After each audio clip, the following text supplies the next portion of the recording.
Hi there everyone. I'm going to change my videos slightly. I know I always do reviews of just Blu-rays and DVDs, but this time I thought I would just show off some of my collection. I noticed a lot of other people on YouTube do that, just show off their DVD collections. So I'm just going to start by going through the Lucio Fulci films that I own on DVD. I have seen other films obviously, but these are just the ones that I currently own. It's not a review in any of the DVDs in any way, so if you'd like me to do a review on any of the DVDs that you see in this video, just post it below it and let me know, and I'll make sure that I do that for you. So first up, there's a film called Enigma. I picked this up really cheap. It's not much really to say about this film. It's not my favourite Fulci film. It's a kind of supernatural film, but it's a disgusting scene there that you can see with snails. Next up, Cat in the Brain. You've probably seen it before.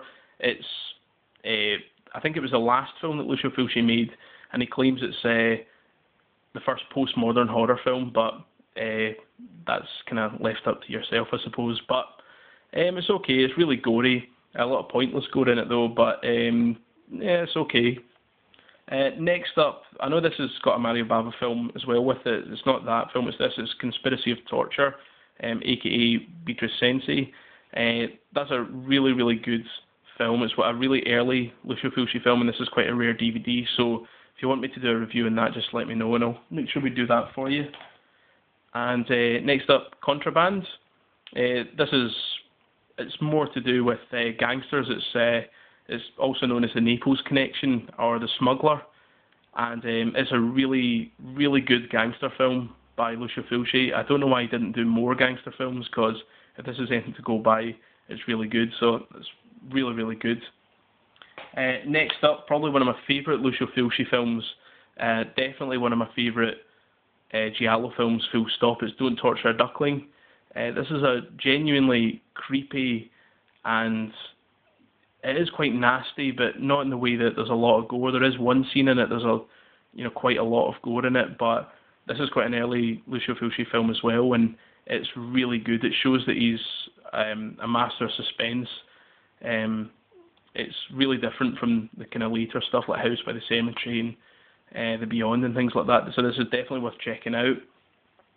Next up, Lucio Fulci's For the Apocalypse. It's his version of a spaghetti western. It's a little confused, as you might have guessed, but it's good fun. There's a really violent scene in it about halfway through the film, but it's a little confusing. It's even more confusing than the Sergio Leone spaghetti westerns. But there's a lot of gore in it.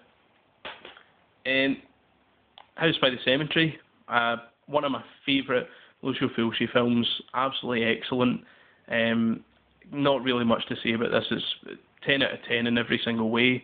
Great music, shot really well, and it's quite scary as well. And of course, it's really gory. So excellent film. Next up, Manhattan Baby. It's okay. I thought it was going to be a lot better than it actually is. It's good for a laugh. There's one scene towards the end that's a kind of homage to Alfred Hitchcock's The Birds, which is really good. But there's a lot of boring parts in it as well. But it's an okay film.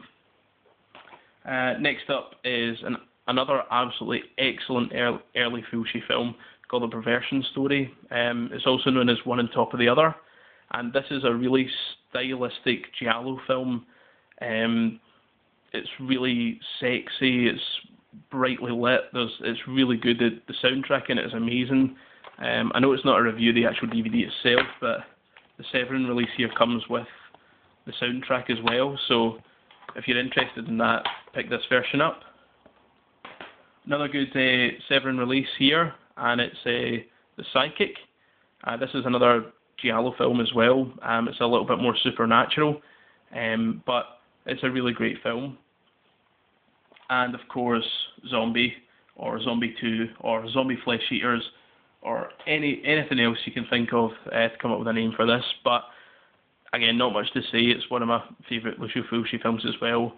Definitely, without a doubt, one of the best Italian either cannibal or zombie films ever made. Really, really great. So 10 out of 10 there. So that's my Lucio Fulci DVDs. I do have some Blu-rays as well if you want to see them, but if you want a review in any of those individual ones, just give me a shout. Okay, take care.